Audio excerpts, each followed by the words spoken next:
Good evening, everyone, and thank you for joining us for some more action here at the Watchers Brawl. We've got a couple of incredible games coming your way this evening. My name is Shy Guy, and joining me to bring you all of that action is Man of Class. How are you doing tonight? Are you ready for what we've got in store? I mean, I'm ready for it, but I'm also, you have to be prepared for a night like this, because this is one of those days where we're going to have to say goodbye to people. And if there's one thing everyone hates, it's goodbyes. So, yeah, lower bracket rounds. That's what you're in for when you're here tonight. So I'm trying to keep my tears in, but I don't know if I can.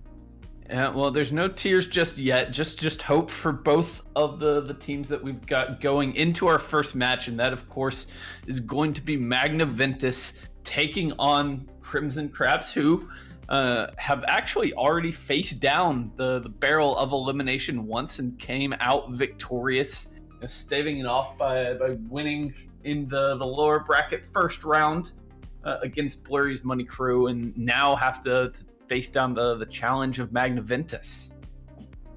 Magna Ventus, we saw them only 2 days ago, actually facing off against Metamorphic. Put up a pretty good fight. I mean, they lost a 3-0, but it was a bit closer than that may have reflected. So, yeah, I don't really know what that says for the current matchup, because, Crimson Crabs, yes, they lost their first match 3-0. They won their second one 3-1. It doesn't really say that much. What we did see, though, is that Magna Ventus was much more open to the idea of not playing 3-3 everywhere.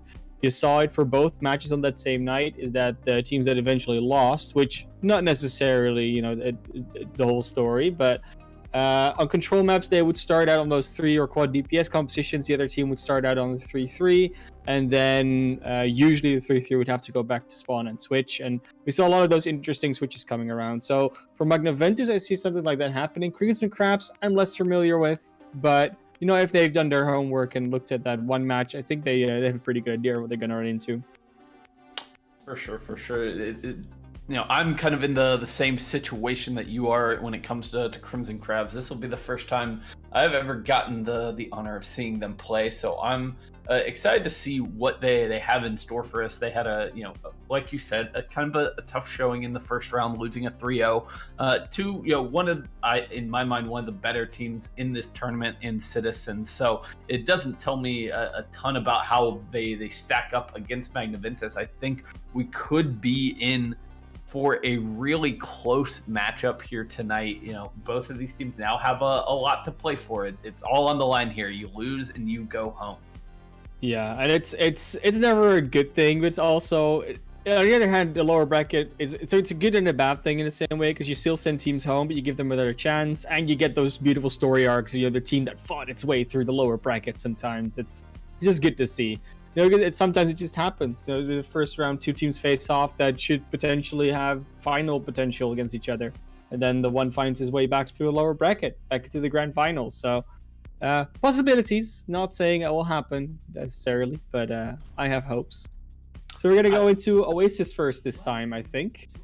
That is the case. We're kicking things off on control as usual, but changing up which map we start it out on, and it's going to be City Center to kick things off, to get us started here on Oasis. DPS, that's what I'm counting on. I don't like. I mean, it's not like that. Like, I necessarily don't like seeing Reinhardt's here, but I just feel that if you play a Reinhardt here, the only time when he's gonna have a good time is when he has another Reinhardt to face off against. When there's a Winston, and like just general more mobility compositions, Reinhardt just doesn't have the linear. He only has a linear potential, and there's too much non-linearity about the city center of Oasis. Just so much open space on a map like this that allows those DPS picks to really shine through. The high ground, so important. So like you said, the Winston really comes out quite often, but as of right now, we've got a bit of an unorthodox main tank matchup with Noro and Argon both picking up the wrecking ball. I'd say with the current meta, where it's the defaults are either 3-3 or more than 2 DPS composition, so not the 2-2-2, but rather a 3-2-1 or a 4-4-1-1. This is not something I'm surprised by seeing. We actually see a quad DPS coming out from the side of Magna Ventus, and a 3-2-1 from the other side. So they'll lack a little bit of damage, but they'll have that Lucio to run around with. And already Noro going in for the slam, but gets taken down immediately, focused down beautifully by everyone on the other side of the Crimson Crabs, and they're gonna take this first fight convincing. Yeah, and I don't know if I like the place where they took the fight there on the side of both teams, to be honest, but more so on the side of Magna Ventus there. They have a Widowmaker, they have a Pharah, they have a Tracer. You kind of want to use that open space as much as possible, so you don't want to engage in that more enclosed part of the map around that jump pad. So looks like they want to take a more open approach this time with the Pharah. and we'll see if that pays off for them. Certainly, and they too have swapped over to the 3-2-1 comp. The nice hack coming in onto Noro, but no damage coming in to punish him just yet. And this time around, Magna Ventus get the opening pick. It's traded back by Maverick, taking down a duh, but H-Key wins the aerial battle, takes down Maverick, reigning supreme up in the sky. And this is more than likely going to be a flip coming through for Magna Ventus. Yeah, the first kill came down on end, and then the Pharah is just so much more vulnerable, especially with 2 hits kind of on the ground. You cannot underestimate that. But we're basically in mirror compositions here. So we have Ada versus Fantastic, and then all the other matchups. It's going to be a fun ride. But there's certainly some ultimates for both teams. Not a distinct advantage for either of them, though. No, not really, and now it looks like Magna Ventus are going to be on the outs early as a Doug goes down, gets caught out away from the rest of his team a little bit. Monchi popping off right now, gets the double kill. That's 3 now for Magna Ventus as they lose those members, and that is going to be a quick retake for Crimson Crabs. We're just going back and forth here. And that's what you like to see on these type of maps with these type of compositions, is just the back and forth. And we don't see the endless stall come out, which normally on a map like this it happens, but since both teams don't really have those sustainable compositions with a lot of tanky bodies, it's very hard for them to do. Monchi nice stagger than Xerius that will be res back up, but that will mean they have a little bit of a res shortage in the coming up fight, or at least in the coming 30 seconds. Sure, they cannot afford to lose anyone early in this one, and they've had some troubles with that. Here comes the EMP from Kydra, going to hit onto 3 members, and there's the barrage from Maverick. A little late on the follow-up, but still gets 2 kills there. And that'll be more than enough for the defenders to win for the first time on this map. And it's a very nice combination. There's the EMP and the barrage. You know, you got a lot of squishy targets, but they also have a lot of mobility. Disable the mobility and you'll likely get them all, which is exactly what happened. But they're a little bit on a little deficit now. Only got the sound barrier, which could be negated by Xerius' EMP. Absolutely, they've got that same combo coming up against them this time as Xerius looking for the opportunity, but so far the defenders playing very spread out, not giving a great chance for a big EMP. He's only going to hit it onto 2 members. The sound barrier from Fantastic there to respond, and they take down H-Key in the middle of that barrage. He can't get anything out of it. Noro falls as well, and even with the res, Magna Ventus are down 1 in this fight. They're trying to turn it around, but H-Key falls for the second time. Maverick just free reign up in the sky right now, hitting all of these direct hit rockets, has his Mercy escort, and he is cleaning up. Yeah, and it was exactly the opposite of what should have happened there. Is you want to use that EMP to get A, plenty of members, and B, potentially just to cancel out the sound barrier or deny the sound barrier. Neither happened. I think they only hacked the Sombra, and then the sound barrier just came in straight away after. So the combination wasn't set up as well as it was on the other side, and that's just a shame to see. It's something you can be aware of. You kind of know that he has that sound barrier because he hasn't used it all game, and yeah, I don't know. It was a little bit misplaced EMP as far as I saw. They do seem to go with the. And that's just the difference between, right? I mean, they do now go back to a 2-2, but what I was trying to say is that's the difference between using the EMP as the defenders, as the attackers are making their way through the choke and having to engage with it. It's much harder to do that, and it bore itself out as Magna Ventus can't get a lot out of it. But they go to a 2-2-2 setup here with H-Key now on the Genji rather than the Pharah, basically a traditional dive comp, and they lose Noro early on, their main tank out of this fight. Xerius gets hacked up as well, having to retreat now that his boosters are back online, and they are just getting forced out of here systematically by the Crimson Crabs. Yeah, and Kyder's been doing a lot of work there on that Sombra. Actually takes out, taking out both Maverick and Fantastic. Those are big picks. Even taking down the Mercy. This fight is not over yet. No, Magna Ventus have turned this one on its head. A dud chiming in with the double kill on the Ana, coming through huge, and now it's just Argon trying to stall things out. Has to dip out, give up control of the point. Fantastic is now going to get chased down and staggered out more than likely unless his team can get there with some reinforcements. He does manage just barely to get out of there with his life, but the control going over to Magna Ventus. Nice going over to the health pack and speed boost out. And now they chased a little bit too deep, took too much damage. Now Noro's under fire. Sound Barrier does come out. I don't think that will save much because, again, it's just hacked out. Maverick unleashes the barrage here. Will take down a dub before HK can shut him down. But HK now has this nano boost on him with the Dragon Blade ready to go if he wants to break it out. But it seems like there might be too many members around him. He's in a dangerous spot, is going to hold on to it. But his teammates get there for the cleanup, and they're going to be able to hold on. Sneaky Eskimo. I think that's going to be a play of the game because he's gotten 3 environmental kills already. Took one out in the first fight, 2 more in this one. I don't know if they're both are environmental, but at least 2 boob kills.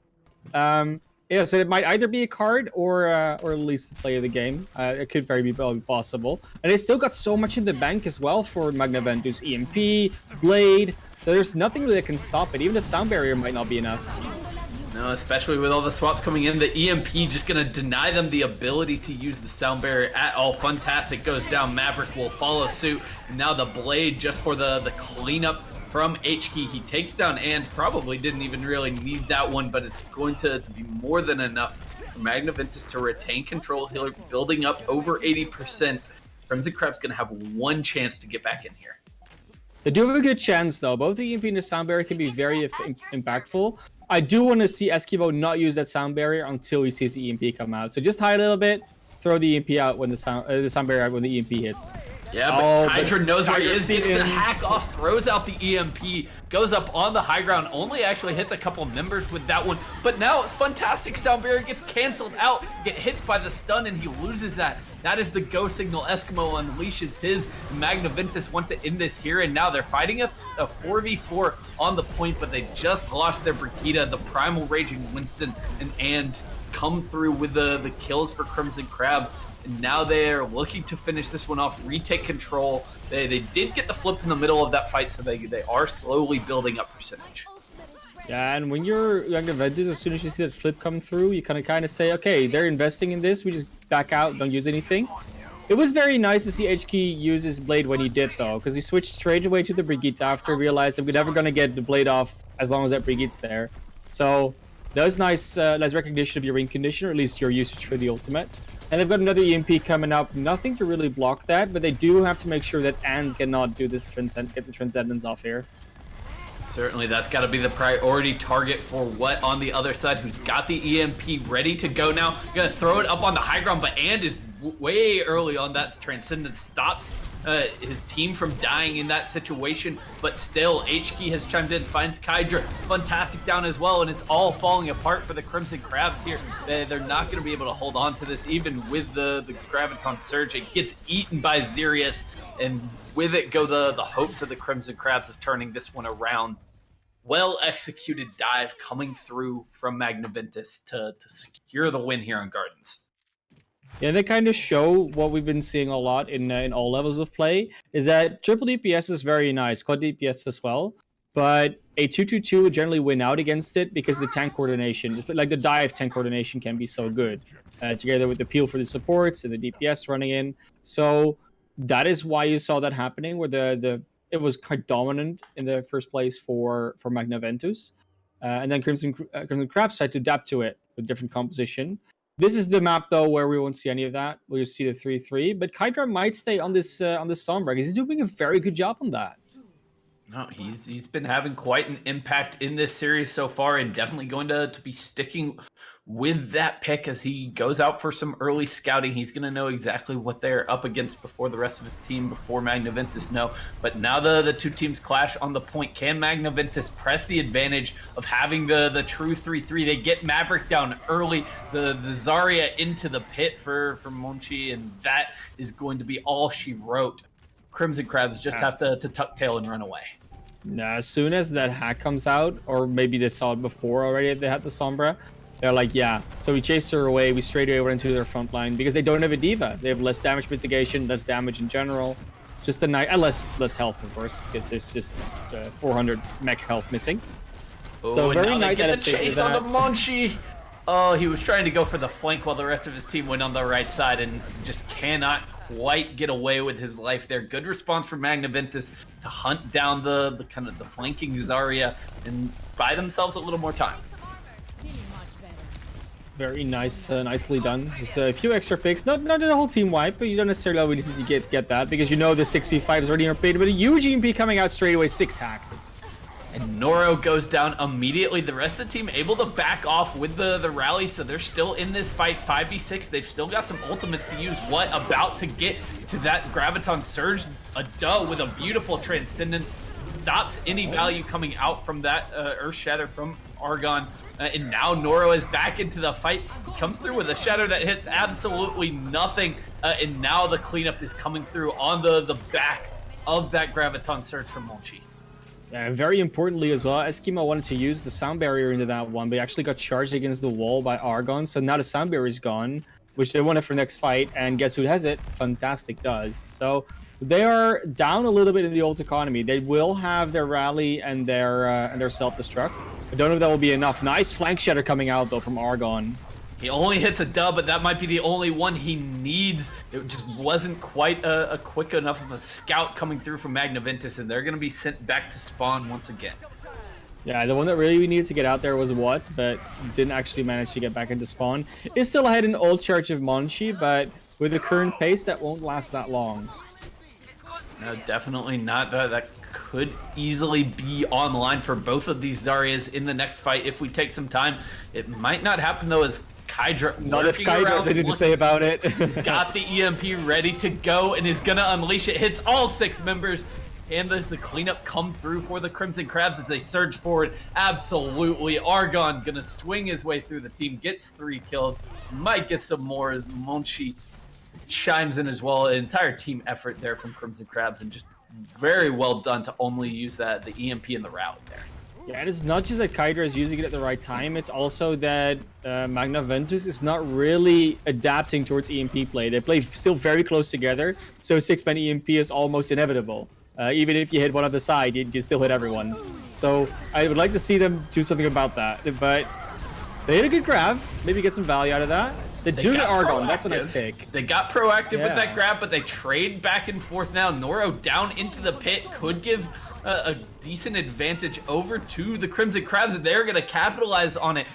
Noro is about to get caught out very late here, won't be able to be back in time for his team to take a last-second fight. HQ, the only one anywhere close to the point, gonna get shut down before he gets there. A dud, not even making it there with the Transcendence. The Zoom Yada, not quite enough to trigger the overtime. And Crimson Crabs come up big on University. And that was actually quite a shame where, you know, because Kydra's positioning was so good that he took out a duh before anything else could happen in that fight before. So while they were grabbed, his team was grabbed, and while I think actually Argon went down to do self-destruct, they couldn't actually use the Transcendence after the EMP or after the, like, when the graph from Crimson Crabs came in, because a duh had been taken out by Kydra. I really think they absolutely needed that. Very pivotal. Yeah, I think Kydra was very pivotal for that. You see that 21 enemies EMP, 70 defensive assists. You know the hacks of the EMP were really important there.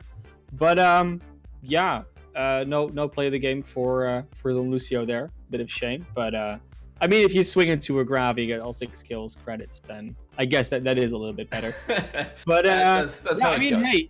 Blizzard decides play of the games. We talk about who we like, but if you're watching, you know, there's also something you can say about players. You can actually vote on the EMP. Under the Twitch, there's a Twitch MVP panel.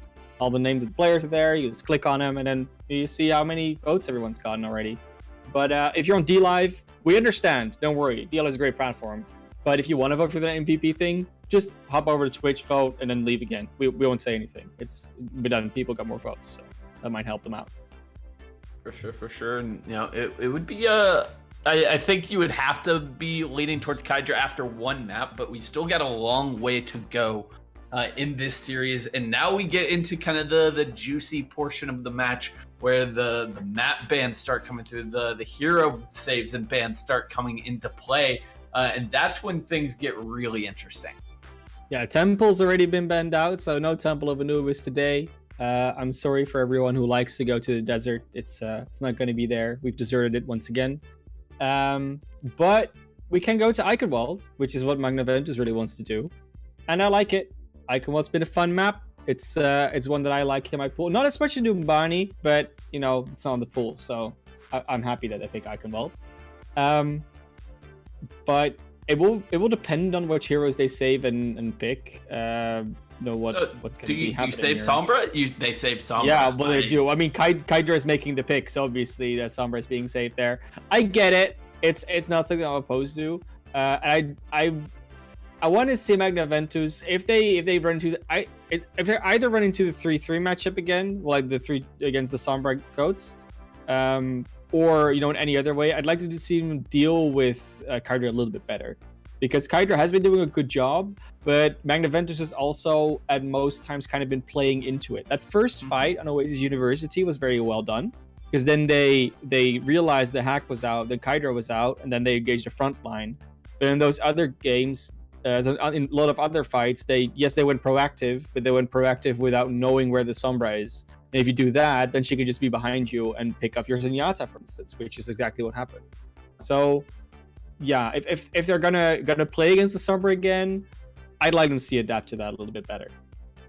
Certainly, and you know now they have the opportunity to shape this matchup a little bit here with their hero ban for Magna Ventus. And you know, if you remember back to their series a few days ago, they in our estimation, they didn't really take a whole lot of advantage of the hero bans. They banned out Moira early on when it didn't really make much of an impact on the rest of the series. This time, it looks like the ban is going to be Mercy. Yes, it is, and I mean they weren't that dominant in the Mercy Pharah matchup. Also in the straight up three or quad DPS matchups, they weren't as strong on Magna Ventus side. So I can imagine them going for a composition, or at least with a style that supports either a 2-2-2, in which Mercy is not really necessary if you have the right DPS, or going with something like just a 3-3 or something like that. That works very well. You don't need Mercy for it, but for multi-DPS compositions, Mercy is almost required. So that would mean that running a Pharah is going to be a lot harder, and it's going to be easier to counter, and that just works out well for them. I will say, though, with the Sombra coming out, it shouldn't necessarily matter that much for the defense here. No, I fully expected, no matter what happened, for Crimson Crabs to roll out with that Sombra 3-3 again, or the Sombra Goats, rather, the 3-2-1 in this case. That's exactly what we're going to be getting. Kydra sticking with what's working right now. Yeah, and as much as I hate cheesy names for compositions, you know, the Snoats, Dotes, Goats, Floats, all that stuff. But I mean, we can think of something. People just call this Sombra Goats, but it's not a 3-3, so I don't like calling it Goats.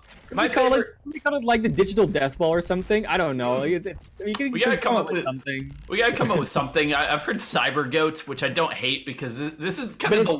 But it's still not Goats. I know. Yeah, exactly. So it's more of a Death Ball. I rail against that. I'm gonna go with that. But yeah, that's what we're gonna. We'll workshop it a little bit and figure something out. But what also going to be picking up the Sombra? Yeah, just scouting out what they have. I'm just gonna go with the straight 3-3. That makes sense. It's just a Sombra scout. Yeah. You should have the advantage in these neutral fights, and Magna Ventus, like you said, on University, they did a decent job of pressing that advantage early on. Can they do it again here on Eichenwald? Playing around this central tower right now, Kydra has a little bit more room to work with than he probably did on University. Right now, harassing the backline, just building up that ultimate charge, and does take down Eskimo. Yeah, they were too static for too long. Like, if the Sombra is on their side on that, so the Sombra was sort of behind them, then they got her out, and then they went in relatively passively. Then Kydra showed himself again on the side, and then they didn't press their advantage on the other angle. So Kydra, yes, is doing a good job, but it's Magna Ventus not reacting actively enough. They're still a little bit reactive in a lot of ways. Okay, Argon might be out in a little bit of an awkward spot right now. Gonna throw out the Desperation Shatter, only hits Xerius, gets punished for his insolence there, and this is going to be exactly what Magna Ventus needed to roll through here. Take point A. Kydra not able to get up to an EMP in time, and he's just gonna have to wait for point B. Yeah, and that was a very nice one. They switched to the Ana, which is the first thing that's very noteworthy, because the anti-nade was good, but also, normally Ana has some trouble getting her abilities off because there is a Diva Matrix in the way. It can just pop up every now and then, eat your nade, eat your sleep darts. Not the case right now. Shatter gets nothing from Noro, but Argon's in the Winston, so could in the future. Okay, there's the EMP, there's the grab, and there's the cleanup for Crimson Crabs as they push forward here. And they will be pushing Magna Ventus all the way back to spawn, getting very aggressive here on the cleanup. Great response from the defenders as they stop the payload just short of the the gate here. It's sort of expected. You have that EMP, you want to use it as soon as possible and just hold them in a nice place. And this has been a very holdable position for a long time. And Argon already 75% to that Primal Rage. They do have a lot of ultimates on the attack though, so realistically speaking, they should be winning this fight, but we've seen weirder things happen.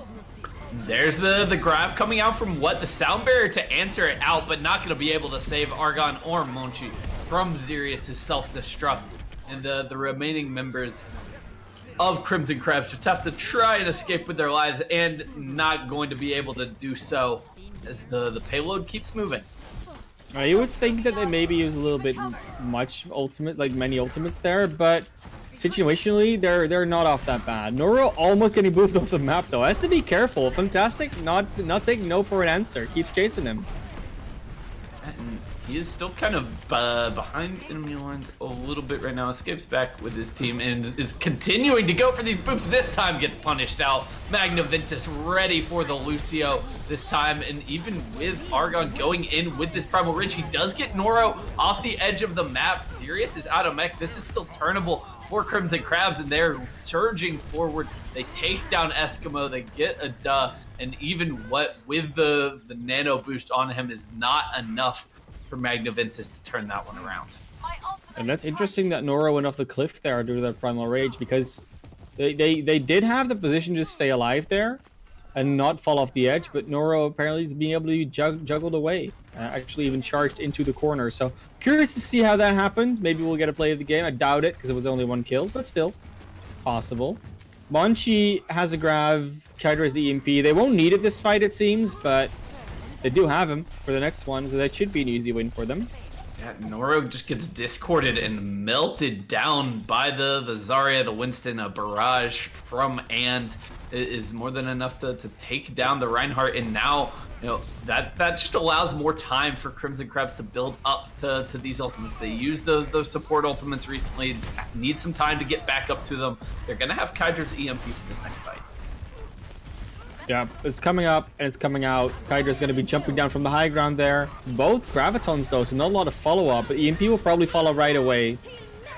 Or are they waiting for the sound barrier? Maybe they shouldn't have. He's gotten shattered. He does escape with the translocator, so we'll be able to come back. Follow-up. Eskimo's hiding. You see Eskimo's hiding, but he does get hacked.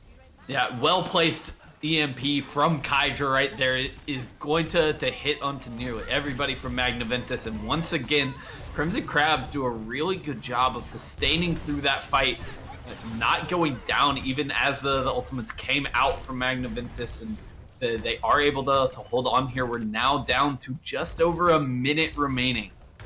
Yeah, but just once again, the advantage didn't really get pressed. They had everyone down, or half the team down on the ground, and they still were a little bit passive on the follow-up. They walked forward 5 meters, and then when they didn't get anything, they just walked backwards again. It's like, you don't have to. The Stormer just translocated out. Just go in. Yeah, you had Kydra on the ground. They should have gotten something out of that, but they do not. They're trying to come back in here. What gets hacked up? Both support ultimates come out simultaneously for Crimson Crabs, but they still take down Eskimo very early on, looking to get the cleanup onto the remaining members of Magna Ventus. Noro falls as well, and now they're just chasing them down. What's not going to be able to get out of there? Now they might even push towards the Magna Ventus spawn. Yeah, Magna Ventus is going to be able to come out again. I think they'll be able to get to the payload as well, because there is a bit of a retreat here from the Crimson Crabs. But they do have to make it there within a... they'll make it. I'm not much worried. They do split out Kydra, but Kydra almost has another EMP, and they don't have any support ultimates to deal with it. They do have a lot of ultimates in the bank, though. All the tank ults, the only thing they don't have is a sound barrier. There's the grab. Is the EMP going to come out from Kydra? It does. It hits onto to 4 members of Magna Ventus. They take down a Noro falls as well. And despite what chiming back in, he throws out the Graviton Surge, but he is all alone and not going to be able to make anything happen. The cart is moving, but they're about to get collapsed on our Eskimo and H-Key. They're not going to be able to do anything to turn this one around, and Crimson Crabs pull off an excellent defense here on point B. Normally I would say it's hard to survive, but a Luciana break could do something, almost make it back there as well with the shatter. There could have been a different outcome there, but they still aren't playing around the Sombra as well as they could be. They're not capitalizing on the moments where Kydra is not in position, and yeah, that's a bit problematic. Like every single time Kydra is behind them, they don't just send one hero after them. They're sort of waiting with the entire team. Whereas if you disable the Sombra with something like a Brigitte or a Zarya or something just to deny her value, then the rest of your team can push forward. The Sombra will translocate out, and that's when you can full commit. But yeah, it's a bit of a shame. Sometimes it happens. The teams just haven't played against it enough. But I don't know. It's something's going wrong on the Magna Ventus camp. That is something I can't be certain of. They're definitely struggling to deal with Kydra right now, who I gotta say is doing a great job of farming these EMPs incredibly quickly, and then making sure that he gets a lot of value out of them. We have not seen him really kind of flub an EMP at all, and if your team is winning every single fight that you have EMP up, that's kind of the win condition for these Sombra comps. You need to be capitalizing on that ultimate. It's so vital. And they are doing an excellent job with that right now. Yeah, they're setting up with this bunker composition on the defense, using on the soldier role. I feel like what might actually be a substitute, because the last time we saw them play it was with Stone Free, if I'm not mistaken, and that was a very very nice CPS. So there might be some trouble in Paradise there, but OWB is just trouble in general in dealing with things because they're not their full 6. Maybe this could work though, this bunker composition. The Sombra could dismantle it, but if they spread it out nicely, should at least get a 6-man EMP out, and they could still do a lot of damage even without a shield there. No, that's definitely true, but the Sombra, the EMP is one of the best counters to this bunker comp, but not if Kydra is going down early. That's the best counter you can have for a Sombra. Just kill her before she gets in position at all, really. That'll delay the ultimate charge on the EMP, and this approach is so dangerous for the Crimson Crabs. I mean, Kydra now is to get in, and Zerius is just spamming around. Like, seeing, maybe I can spot her out, but yeah, Kydra, as the somehow get in position, is now spotted out by Zerius, so they can't push in with the Sombra again. And plus, Kydra is not accruing that much ult percentage. It's actually quite minimal. No, but and no one saw him. They still don't realize he's there. What is Zerius doing? Get the Zenyatta! The flanking Zenyatta just rips them to pieces and completely shuts down the bunker comp. That was brilliant stuff from the Crimson Crabs there. They rotate most of the team up through the hunting lodge, up through the high ground, take all the attention away, and comes in for the backstab. I'm having another one of those they can't keep getting away with it moments because they really weren't allowed to get away with that. Like killing the Bastion in that fashion, sure, if it's a one clip from the back, but he took about 4 or 5 seconds to go out there and then start shooting, and Zerius was just standing there. He didn't even see it happen, and that is a big problem if you ask me. No, it definitely is, and it's allowed Crimson Crabs to get up on this high ground to contest. Now, Paragon. Oh no, he got the charge kill on the H-Key! Oh, that is brutal. They can't keep getting away with this. And now he gets Eskimo with the Fire Strike. There's no way that Magna Ventus can contest this payload. They're basically going to have to make their last stand here in just a few seconds, and they're at such a disadvantage. Look at all these ults. So many ultimates online, and they've just not been able to accrue anything. They've actually switched up half their comp as well, so that explains a lot. They're just dying. Shatter. They don't have a chance to do anything. And Maverick does go off the map here somehow, but there's the EMP. Yeah, that'll do it here, and that was remarkable. that was just everything together in a bunch. But we had it last game. They had Noro disconnect when they were spawn camping their enemy team on Eichenwald. This time, the Evans and Yata just appears out of nowhere for them, at least in their backline. It's just takes out the Bastion. And still this one. I also still don't understand how that happened in the first place, because that was a very good fight for them otherwise. I don't know. There's so many things that just don't come together for them. That the really fundamental things that you should just be aware of as Zenyatta doing that, because that shouldn't be that hard to notice, right?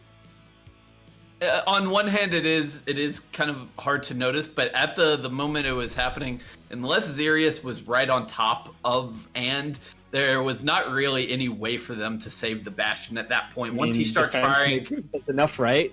I mean, no. If Xerius is there and paying attention and on, and at that moment they can easily save that. They can turn that fight around. But as it was, the Bastion was just completely exposed in that position, and Crimson Crabs took advantage of it.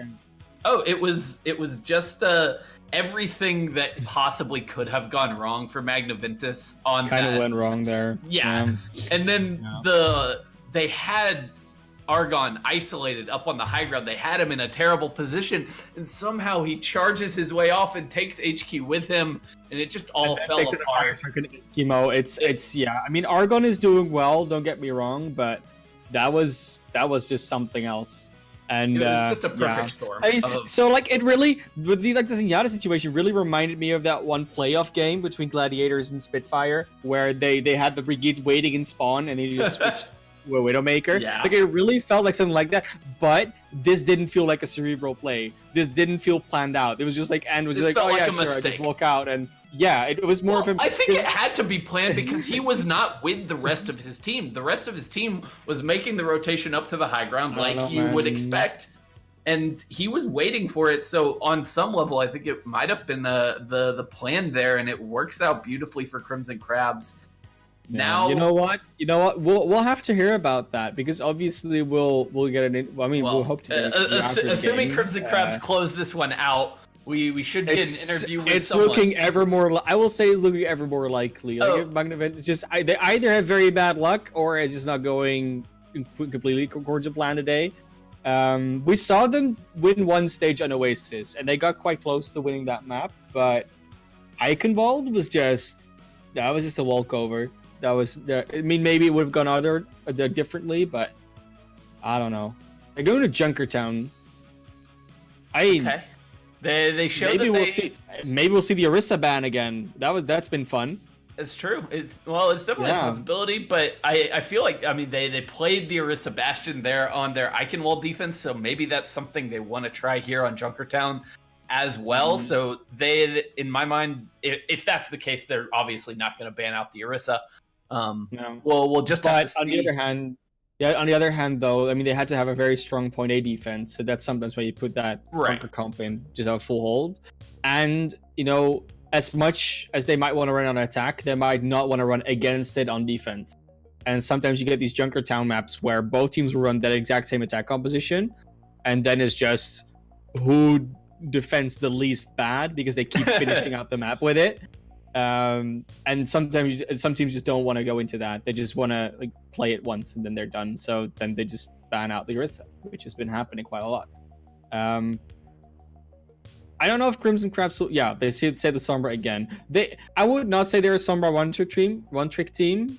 But at this point, you can almost assume that Kydra is always going to be on Sombra, because I don't think he's played anything else so far. And the thing is, I don't necessarily... I don't blame him. This is the first time we've seen them, and so we don't really know if this is kind of their standard approach to things. But I will say this: Magna Ventus so far have shown a complete inability to deal with the Sombra. So I don't know why you would run anything else. Ban out the Winston. So maybe they want to force a non-mobile defense, because Winston can be very impactful at dealing with certain compositions. And I mean, there's a variety of compositions that works with. And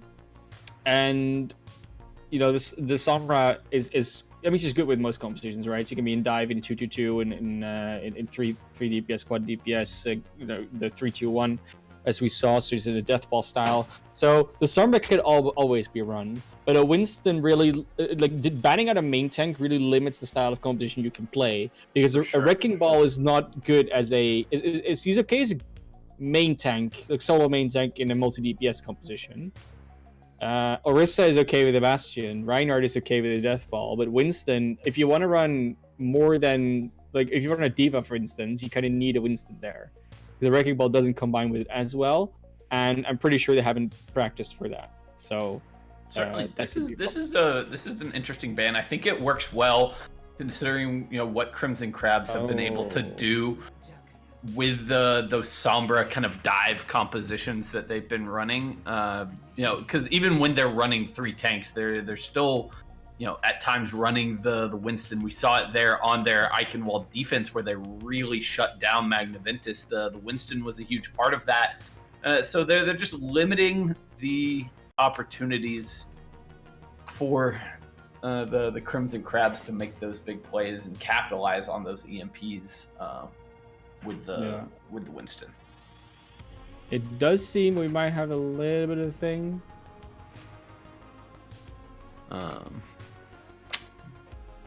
Looks like we might be going back to lobby for a little bit. Yeah, we probably need to, because because Crimson Crab selected the attack for this map, and they're currently on the defense, so we'll probably have to get that straightened out. It's gonna be fine. I'm not worried about that one. But Junkertown, a lot of things going on here. I mean, it's a weird map. The Winston, while it's popular on a lot of maps, it's not the most popular one on Junkertown. No, we see it on the last point mostly, where there's dive more happening. On the other hand, if you want to deal with snipers, Winston is basically your man.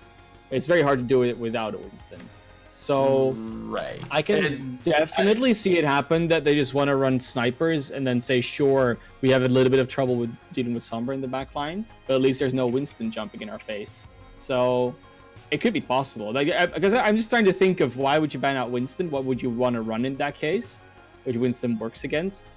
I'm guessing that's like the main thing I can think of. Right. I feel like they probably want to run some form of an Orisa defense here, at least on point A. That might change as we go into the rest of the map, and it looks like we might both be right there. It's going to be the Orisa for the main tank slot, but the double snipers are going to be there for Magna Ventus. Yeah, I think the Orisa is either Orisa or Wrecking Ball that you might want to pick with a double sniper, but since Kydra has almost exclusively been running Sombra, they are likely not that happy about running a Wrecking Ball into the Sombra of Kydra's caliber. So, it's going to be fun here. And let's see what's happening here. We're going to go back again because we forgot to swap the coach over to the other side. Crimson Crabs in the lobby, right? Oh, well. It's third time's the charm. I'm not going to complain. We're just going to have a fun game here. Because obviously that's what we're here for. Only here for the game itself. Everything in the... Okay. So we've got the double snipers for Magna Ventus. Well, we had them. Maybe they're going to switch it up now. It's true. Maybe they're just going to play 6 DPS this time around. But setting up on the other side, it looked like Crimson Crabs were thinking about running the pirate ship. Yeah, it was definitely looking like it. Unfortunately, skins are off. Otherwise, you could maybe have the Baptiste pirate skin and be on there. It's even more of a pirate ship than it used to be in the past. Maybe the Hawk pirate as well. You have 3 pirates there. That's actually quite good. As much as you would say, maybe you could add a Torb. Just instead of the Bastion, do a Torb in his pirate skin, and then you have 3. Cool. Yeah, let's go. I don't think they're going to run Widowmaker. Yeah, I mean, I could see that happening. I don't think Sombra's particularly accustomed to to playing around the composition that they currently have. And I don't 'cause think this comp it is- works great against the double snipers on the other side. No, I mean that is. I mean, she can do something Harass. about a Widowmaker. Yeah, she can harass them. She can hack the diva out when they want to go for a dive in. She can do things, but it's just the follow up on hacks and EMPs is not as strong because they have a relatively immobile composition with the Bastion and the Orisa. So then it all depends on where they hack them, and that can be very difficult to do. Yeah, so they're just gonna go with kind of this, pirate ship setup. No hog on the side. Maverick sticking with the diva for this time around, and it'll provide a little more protection for the Bastion. Kydra already getting in on the flank, takes down its opposite number, but the res is there for Eskimo. But Monchi now set up on this cart, dealing all of this damage, takes down the shield of Noro in an instant, and the kills are just rolling through for Crimson Crabs. Yeah, the rotation was a little bit off there. They sort of, I rotated a little bit late or to the wrong corner, and then the shield wasn't there in time, so everything could just be picked off one by one. And Kydra is already on fire again. Not just a good Widowmaker player, good Sombra player it seems. Also can hit some shots on Widowmaker. Okay, and now part of me thinks that Magna Ventus have shot themselves in the foot with their Winston ban, because look at the rest of their comp. Noro should be playing a Winston with everything else that they've got. I mean, should be, would be, but Noro might have just spawned a little bit late and couldn't switch, so that's why he's running all the way back to spawn. It's actually going to go through the Reinhardt here. Yeah, I mean, that's a little bit better. You have more of an adaptable shield. It will go down quicker and stay down longer, but yeah, it will be more mobile, so they can still run around with it, which is exactly what they need. They gave up so much space in the meantime, though. Look at where the cart is already at, and now they're trying to make their way out onto the high ground so they can aggress onto this Bastion. He's swinging away. The amplification matrix in a little bit of an awkward spot. Monchi can't really use it, but he still takes down Noro, gets enough shots through there, and is just going to clean up the rest of Magna Ventus. Yeah, Monchi actually almost went down, but that immortality field came in just in time with all the healing. So that meant, yeah, couldn't go down, obviously. What already has the EMP, though, so next fight I'm expecting to just be over after the EMP, and then the Bastion needs to switch, etc. So this is where normally you see the first proper defense come in, and the Bastion gets taken out because the high ground is so strong here, and there's more nooks and crannies. But we'll see. It could not happen. It depends on how well what's EMPs followed up. Certainly, they've got the Dragon Blade to go alongside it, so they definitely have the almost tools a nano to clear blade. this bunker off the cart.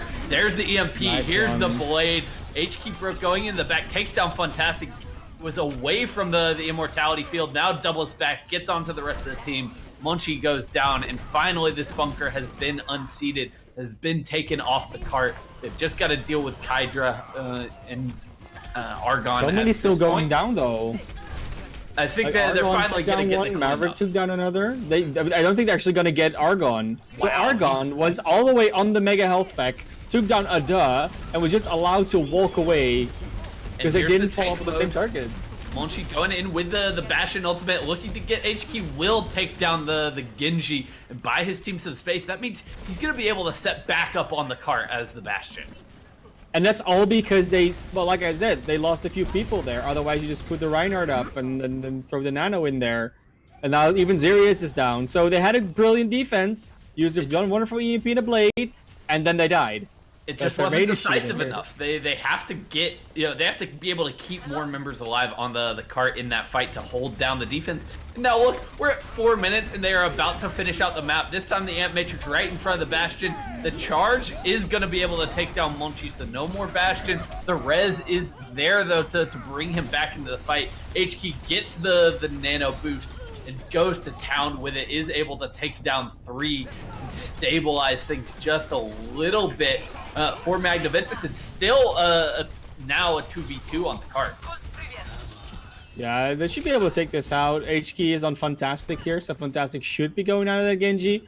Maverick does seem to be able to get out though, so that's a little bit of a shame. But at least they won't have to run into another Bastion anymore, because Monchi is now officially on the McCree. And Kydra on the Sombra as well. That's Yeah, I would say that's scary, but that's what, of course, that's what we saw coming. They've dealt with one monster, but they've created a new one in Kydra on this That's Sombra some coming ultimate, at though. them. they have the ult to keep this hold going for a little while longer. Another EMP Blade combo is there as well as the Graviton Surge. You don't need the EMP for it anymore, though, because there's no shields, there's no proper healing potential. As long as he doesn't get slept, he should be fine. Just Blade. Yeah, he's gonna go in solo with that, and they've already gotten Monchi down out of this fight. The EMP from what follows it immediately to make sure that they get all of the cleanup here. And that's going to allow Magna Ventus to stabilize a little bit, get some breathing room, but they've still got a long way to go, over 2.5 minutes. A little bit of a stagger on Maverick, not as much because Eskimo was, I think, afraid of dying there. But again, they still got some ultimates left. They only used the Blade and the EMP in that. Now they've got almost all their other 4 ultimates up. Kydra's EMP could throw a wrench in their plans, though, as long as Eskimo stays out of range. Maybe could be saving that, but he needs to start hiding now because Kydra's already there. Certainly, they still seem to be playing almost entirely together, and that's going to allow just a 3-man EMP, but Eskimo goes down immediately. Xerius doesn't get to use the grab either, and now that's the go signal for Crimson Crabs. Even with HK getting that nano boost, he's not able to find much. Gets onto And in the backline, but the payload is running away from you, my dude. Can't even get there in time to touch. Will get taken down, and Crimson Crabs finish out Junkertown. Yeah, a little bit. Again, it's just the same thing again. It's not that the EMP is so amazing; it's that they're playing around the Sombra is just not that amazing. So if Eskimo, that you know that he has the EMP by then, or at least you should know. So either you stay on the cart, and the rest of your team doesn't, or you stay behind a wall, and the rest of your team is on the cart, but you don't stand next to everyone when you have that sound barrier. It's that one thing that needs to happen after that EMP hits, and it just hasn't been happening because Eskimo's always, well, with the rest of his team. And that sounds weird, right? You say, oh, Lucio did it wrong. He was with his team. Because normally that's what you want to do as a Lucio, but such a shame. It doesn't work out for them there because that EMP, while not as massive as some of the others we've seen throughout the series, I mean, Kydra's been hitting 6-man like they were nothing, but this time he hits the 2 most important members. Like you said, he takes Eskimo down, and they also get Xerius, who had the Graviton Surge available. So that Zarya ult never gets to come out for Magna Ventus, and they immediately fall like dominoes after those 2 key members are gone. There's nothing they can do to turn that fight around, and that is an excellent time here on Junkertown for Crimson Crabs. This is an excellent time. They could have even done it faster. But yeah, I mean, 154 is definitely something you're not going to be mad about. Kydra again scouting out on their spawn what they have. Might be a Torbjorn coming out here from Ada. That's interesting. What's staring Kydra in the face? What was staring Kydra in her face, but Kydra was invisible? And Kydra was like, I can see you, but you can't see me. Oh, the hack onto Xerius is going to allow them to get onto the D.Va immediately, take him out of the mech. He'll go back and, trade that one out for a new one, but Noro falls as well, and, that's a good first fight here for the Crimson Crabs.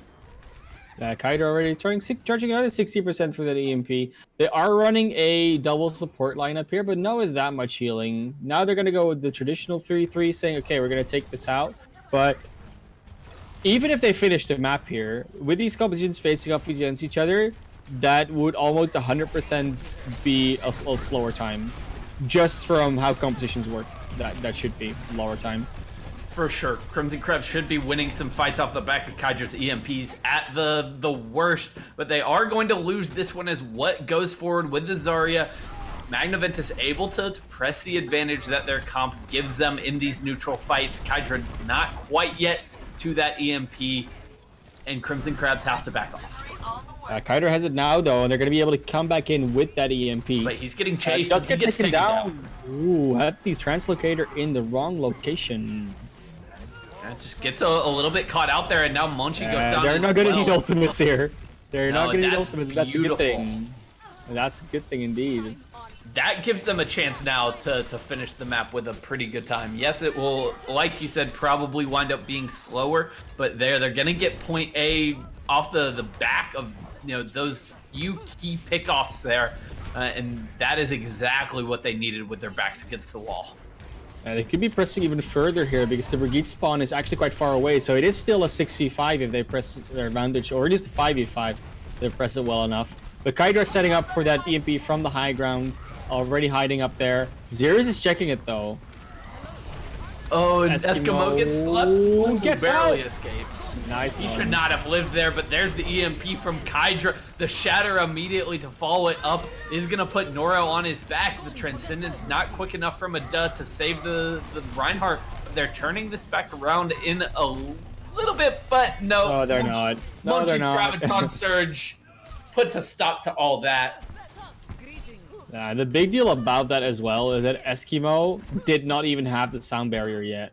So, but Fantastic had been hanging on for it for about a fight and a half already, and Eskimo did not have it. So, a little bit slow that old charge, and that could have maybe turned things around after the EMP ended. But Kydra just taking out Ada on his own. I don't know what Ada was doing there, because that was not where the rest of his team was. But Kydra is gonna go for it again. I'm just gonna keep spawn camping people if they're just gonna keep standing there. And they finally collapse in onto him, but now, oh, Eric or Argon, what are you doing? He jumps out of the window, is now getting pushed on. They are forced to use the sound barrier to keep him alive. He wants to go back in for more after he gets healed up and will push Magna Ventus back. Yeah, they're pushing him back a little bit, but they're going to be able to get to the cart now. EMP for Kydra is going to be ready. So, again, Eskimo, hide. Hide, Eskimo. Nope. 6-man EMP coming through from Kydra. And there are the kills for the Crimson Crabs. Mochi gets that nano boost and is farming away right now. Builds up to another Graviton Surge in that fight. Now they're looking to get the cleanup here on the last couple members. Both healers, though, are proving difficult to deal with. They won't do it. They will have to back off a little bit, give a slight amount of ground here as Magna Ventus push back in. And they don't push back in with man advantage, and with Kydra again gets all the hack stuff. Oh, nice eat of the Graviton. They really needed that one. Yeah, Monchi was in a rough spot, throws it out in desperation, and now they get hit with the counter grab from what Magna Ventus will be able to clean up that fight, and they're pushing forward. They're trying to hunt down Kydra, will get him, and that's going to be point B going over to Magna Ventus. Nice plays there from Magna Ventus. They're still making a pretty decent time, but again, they're only going to have a minute and a half to match the time of Crimson Crabs here, and that minute and a half is about when the cart keeps moving at full speed here. I believe it takes you about a minute. So they really need to be flawless and not have the card stop to sort of try to match the time even. But Kydra has another EMP. I have a feeling that's not going to work out in their favor. And no support ultimates on the other side to really keep anyone alive through that one. The Shatter comes through, will take down H-Key. Argon's gonna get the nano boost and push forward as the door closes behind Magna Ventus. They're walled in there with the swinging Reinhardt, and none of them will escape. Yeah, there was a little bit of a cute play from Xerius throwing in that self-destruct, probably anticipating the EMP to come out and just saying, sure, we're gonna just make some space for each other. But it didn't get any value, or at least it got barely any value because the timing was slightly off. And the space maybe as well. So that meant that Argon could just turn around, flick his shield back. There was just a bubble for Monchi, and then they could just continue their follow-up, the Shatter, etc. And now Magna Ventus taking a long rotation here to get over towards the cart. Will come down these stairs, pushing into the rally from Maverick. The Bionade from And gets nothing done, so they are able to push forward. They throw out the Shatter from Noro. He puts Argon on his back. The charge will take him away from his team and secure the kill, even through the sound barrier from Fantastic. Well executed, focus there from Magna Ventus to secure that opening pick. Very nicely done. And now they're just going to have to try and get to the end as quickly as possible. They're already below, well, in a lower time bank. And of course, it doesn't matter if they finish in overtime or not. They just have to finish and then they get another attempt. But they will be able... Well, they still have to do it. They still have to get there first. Could work out with what's Graviton, though, because he has it up again. He needs to be proactive, though, because the nice grab on the other side is there. He does get several members up in that, and the cleanup is beautiful from the side of Magna Ventus. Even with the Boostio coming out, they still get more than enough. I don't think they needed the Boostio, but that's fine. Eskimo is almost up to the sound barrier, so this time hide. Eskimo's hiding. Sure, Kydra spotted him out, but Kydra's gonna have to make the choice this time. The Eskimo doesn't run into it, doesn't get hacked. but he doesn't have the sound barrier just yet. yet. But they do get Kydra, and the follow-up isn't there. There's going to be the sound barrier. Kydra was early that time around, and the kills are coming through for Magna Ventus. Argon trying to do his best to turn it around with a shatter of his own, but it's just desperation for the Crimson Crabs at this point. They come back out on the Doomfist, but Kydra getting melted down. All of his teammates have fallen around him, and that's going to be a finish here on Junkertown for Magna Ventus. That was even time left. A little shaky. Yeah, no, that turned into a very solid point C there. It was looking a little shaky at one point, but they still finish with about 45 seconds remaining, and they will get a minute to work with here in extra rounds. Definitely. Well, we're gonna see something fun here. I have a feeling that they might just run out with the same thing on the side of Magna Ventus, but they could switch it up. They could go for their own Bastion strat, because that can get very far, and they have a minute to try it out. If they don't manage to get it in the first fight, then they have to try something else. But they might want to match this 3-3 composition here. The 3-2-1 composition here. The digital death ball is I wouldn't say I've coined it, but I've joked around before with that. I'm gonna give that one to you. You get that. Wait. Wow. Yeah, I don't know if I want it though, but Bastion defense. Ooh, and Kydra on the Sombra, because Kydra says no matter what we play, if I play Sombra, we win. Might be right. I don't know. He started to finally have a little bit of trouble on the Sombra towards the end there on Junkertown, especially that last EMP, results in nothing for the side of Crimson Crab. So he's gonna have to be a little bit better here. A standard 3-3 on the opposite side for right now, but will they change something up when they see the bunker comp on the defense? How are they gonna react to this? They really can't do anything else. It's like the only thing they can do, because they don't have the Winston, like you said. Back. They're changing. They might want something. Are they gonna go with snipers to take different angles? I think that's fine. Well, they're just going with the one sniper. It's just picking up the Widowmaker. And now H-Key on the Sombra. They've lost so much time, though. They're down to 20 seconds, and they've got to find a way to nice fire strike, though. Nice fire strike, and they're getting some damage out. I think they're just going to try and squeeze the card past without dying, but Ziria's already going down. That's not good for you. The problem is they have no way to displace Monchi. They cannot force him off of the high ground. They can't break the shield quickly enough to make him retreat. And now they're going to be in a desperate spot trying to push this payload. Eskimo, the one hiding behind the payload right now. And that amplification matrix is making this Bastion so deadly. He takes down Ada, now trying to burn down Noro's shield. Breaks out the tank mode. And that might be it, although some kills going back in favor of Magna Ventus. They've gotten the Bastion away from the shield, away from the high ground. And they're making something happen. The Valking Mercy, though, going in for the kills, and Funtastic going to do enough for Crimson Crabs to pull off the hold. It took too long to set up a proper plan to deal with it, and then HQ did get a lot of value from playing the Sombra, but it was already a little bit too late because they had already fed over some ultimate charge, and like you said, having the Winston is sort of not having the Winston is maybe a little bit of biting yourself in the ass and the behind there is just no one have to happen, but this setup with the Bastion on the defense when your enemy only has a minute left is it's just really good.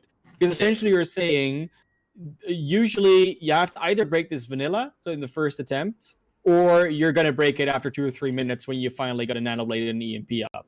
And the first option didn't happen, so they kind of know they already won because they can't break it. We're going to see the standard 3-3 again on the defense, but it's such a short distance. I don't know if they're going to be able to hold this for 2 minutes 14. It's possible, but it's going to be very hard. It's going to be a monumental ask right here, considering how far that payload moved. It is not much distance at all for Crimson Crabs to cover. All it really takes is one good Kydra EMP, and it's all over for Magna Ventus. Yeah, it could really just be the nail in the coffin there. But Monchi, it could also just be probably the only problem we have to deal with. Kydra's not been that instrumental in this map so far, but Oh no, if Monchi gets set up on the cart, can they get in? Can they close the distance? Burrow goes down. In the meantime, they do take out the Passion. Wasn't quite in that immortality field coming out from Anne, but the res is there. It gets denied. Well done by Magna Ventus to regain control of the cart, but they've lost their main tank. That means they probably have to back off, give a little bit of ground, but they don't have much at all to give in Monchi on the farm. Reach down the pharmacy is out, but means that the shield isn't really useful for anyone but Baptiste, and he's even on the high ground. So the Orisa is a relatively vulnerable target, but everyone else is as well, because they don't really have anything to hide behind. They're already under a lot of pressure. Minute and a half left. This could still go either way, because the way they're playing this right now, I don't see a lot of going wrong here for Magna Ventus very quickly. Noro gets the nano boost, trying to go forward, swing onto Argon, but gets pulled away. Doesn't get a ton out of that. There's the EMP from Kydra, but Monchi has fallen immediately thereafter. They haven't gotten anything just yet out of that Sombra ultimate. They eventually get the DMEC onto Xerius and are trying to make something happen. Monchi gets the barrage just in time to take out what deny the kills from that Graviton Surge. But right now, Magna Ventus look like they might just be doing this there. They're holding firm on the cart. Just 5 of them remaining at this point. Xerius gets back in the mech. They've got a chance to make this happen. They definitely do. Nora's got that Earth Shatter up. Xerius got that Self-Destruct. They got another Nano Boost coming in for Ada soon. Nora needs to live here, though, and Xerius as well. Xerius out of mech, but does use the Self-Destruct to remech quickly. That's a wise decision. This is going to be a long but the last fight. And Kydra is close to with EMP.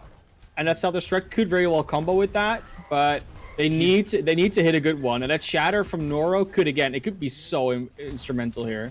He needs to get aggressive with the Shatter, though, because it's about to be denied to him. As soon as Kydra has this EMP ready, he throws it out, only hits one member. Almost everything. They hid from him and played it very well. Noro throws out his Shatter, doesn't get a whole lot for it, but Magna Ventus still very much in this fight. They're almost up to Eskimo's sound barrier here, and that can keep them going. They break out the rally. They're pushing forward onto Argon. They have him down low. He gets hit with the anti-nade. He will fall, and now Magna Ventus looking to surge forward. They're looking to close out this defense. Have they pulled off the impossible? Not yet. Fantastic actually gets their res out onto Monchi, who's very close to a Graviton, so they need to kill the Zarya again. They do manage to do so, but Maverick's now also being close. But the spawn is so closer, and the overtime takes down so quickly. I really don't know where this is gonna go. Another EMP comes out here from Kydra, but Argon goes down again. This fight is going everywhere. I don't know where it's gonna end, but it looks very good for Magna Ventus still. Nice self-destruct. They have it. The cherry on top from Xerius, and they pull off the full hold on Junkertown. What a play! That's probably the first time I've seen something like that happen, and also just like I sort of countercaster cursed it maybe, because we were saying like it's almost impossible to do this, and that's why this is so incredible, because that should not have happened. You gotta wonder though. So it feels to me like a lot of that was also on Crimson Crabs refusing to switch certain heroes up. I mean, Fantastic was on the Mercy the entire time and was in the Baptiste. They could have just matched up the 3-3 or the 3-2-1 even. Like as soon as that came out, and as well like that EMP self-destruct combo was not as amazing. Because you know, first the self-destruct came out, then they started hiding, and then the EP came out, so it didn't hit anyone. It seems like they're slacking off a little bit. I don't know if that's because they're not taking it seriously anymore because they're so far, you know, ahead in the match, or it seemed that way, or because they're just not that much fan of a map, or I don't know really what happened there. But sure, Magna Ventus played it very well, but Crimson Crab also definitely let a few loose. Yeah, I mean, that was very much in their grasp after the Bastion defense that they pulled out. And they do let it slip just a little bit. They didn't really have much of a way to secure many kills outside of those EMPs. And when that ultimate didn't net the results that they were used to, they didn't have anything to kind of fall back on. Yeah, because like the target focus with Zenyatta Orb wasn't there. Sure, they had the Ana at some point, but that also didn't really get that much value coming out. So yeah, there was just a few hero switches. I think if they just made a few, they might have had a very good shot at just winning out. But the last 2CP map's been banned out, so that means we're gonna go to a control map or a hybrid map, which is they're both fun maps. It looks like we're gonna go to Lijiang. I'm not really surprised by that. I definitely get that, but are we gonna see the Sombra ban now? Because now Magna Ventus has the sorry, but they don't get to ban. They won the map, so they don't get to choose. So what do they save? So Sombra is always playable. That's basically what we're looking at here, which is weird. Yeah, I mean that's the. So the Sombra's gonna come out, but Magna Ventus can save something that is probably important to what they want to do. I don't know what they're gonna save though.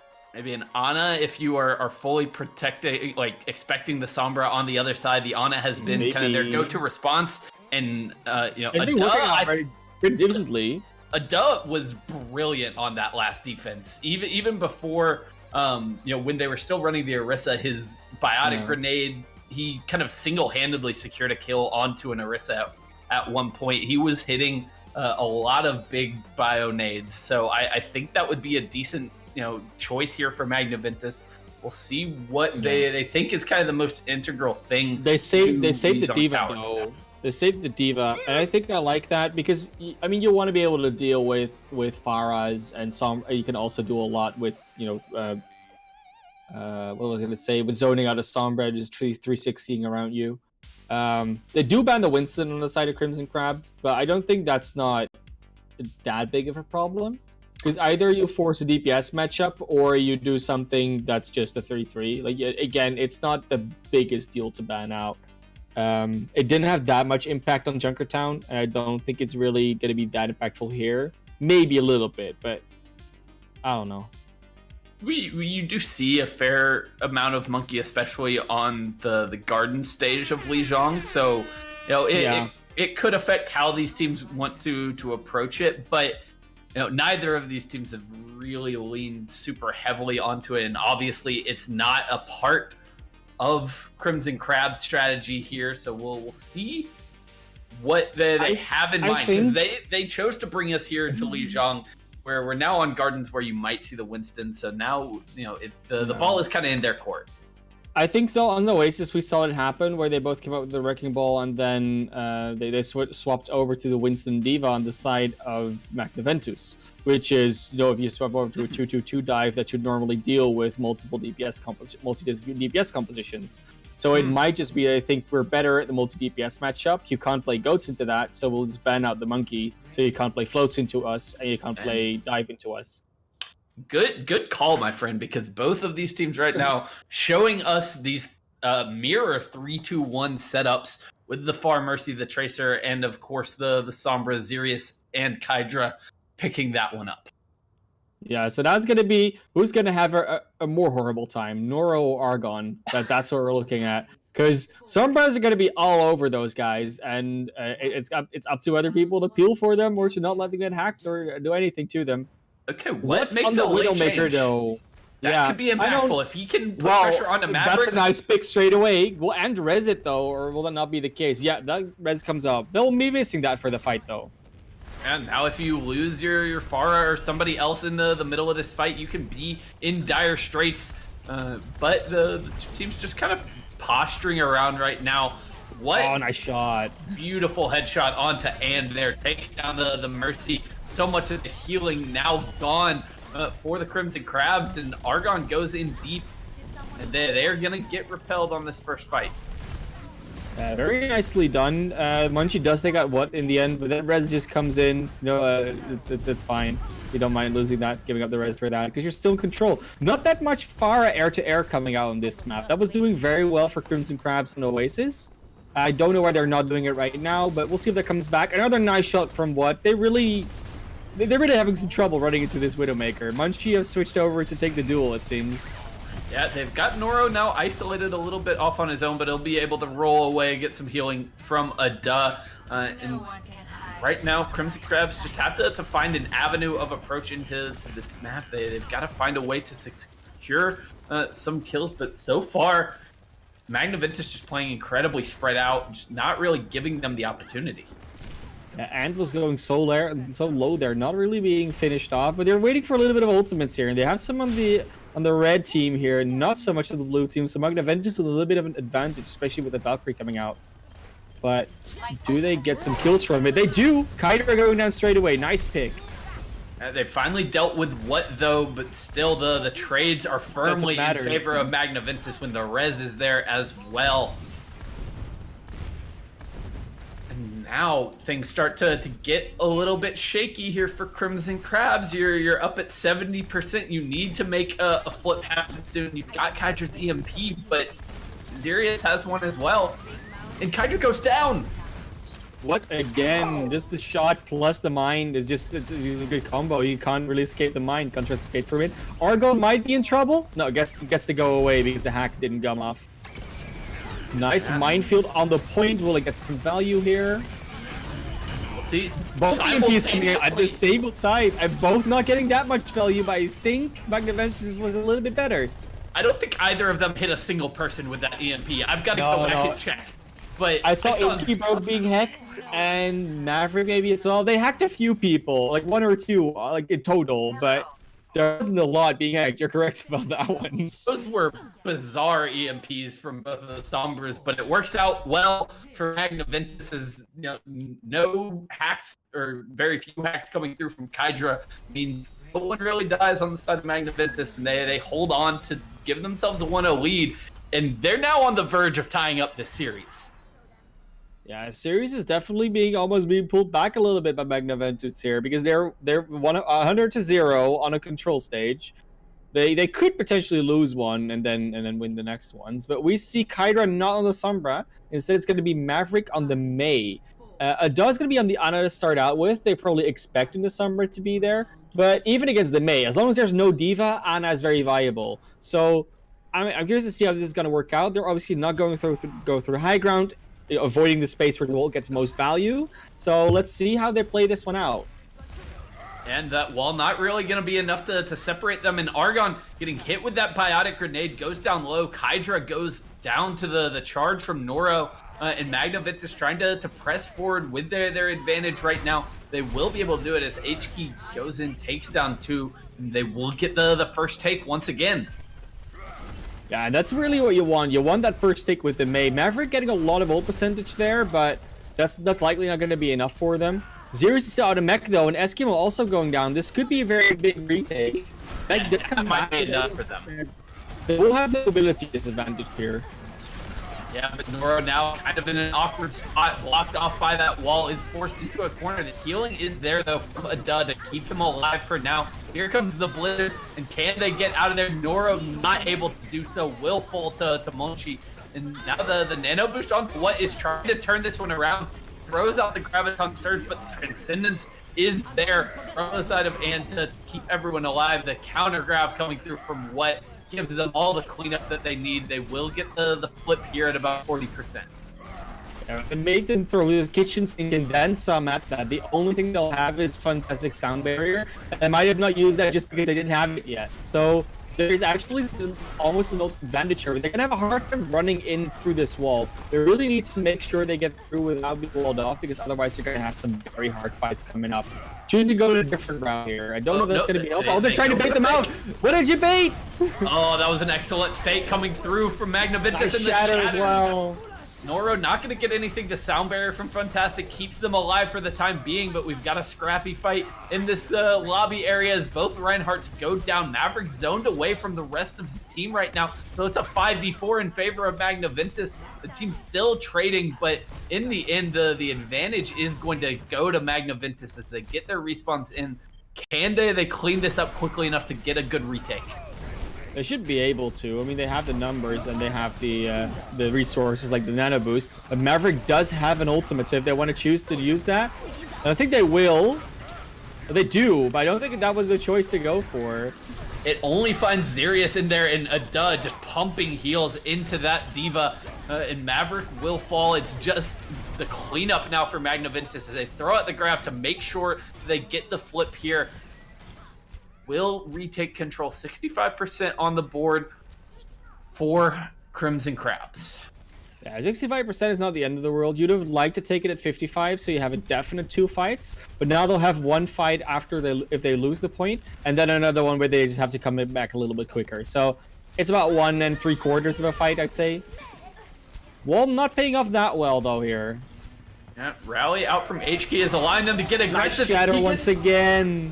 The stun was there to set up the shatter, and Xerius, even through the Transcendence, the self-destruct will secure the kills. And now we're down to 1 fight territory for Crimson Crabs. All their support ultimates are going now though, but it doesn't really matter because they'll have the Graviton up and Argon only has to shatter. Fantastic Sound Barrier won't be able to save them through the Grav. That's the Transcendence job. So this could very well be the last fight of the map here. Oh, that Bionic Grenade is absolutely massive. Maverick and Kaiser all go down. All 4 of the members hit by that Bionade.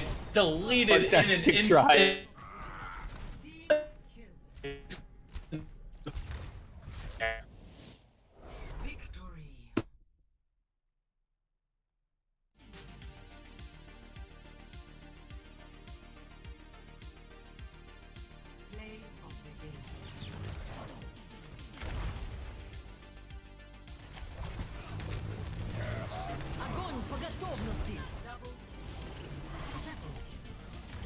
Alright, so we are gonna be headed to map 5 here in a little bit. It will be fine. It's gonna happen. I'm having a little bit of a problem here with don't know if it's either the game server or the Discord server, but I'm getting some feedback in Discord that's not really working out that well for me. So let's see if we can deal with that. But fingers crossed that it holds out for the rest of this match, because we have got quite the series on it.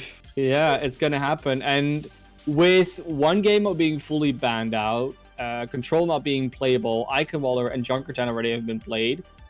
They might be able to just outright select the next map with their map ban on Magna Ventus.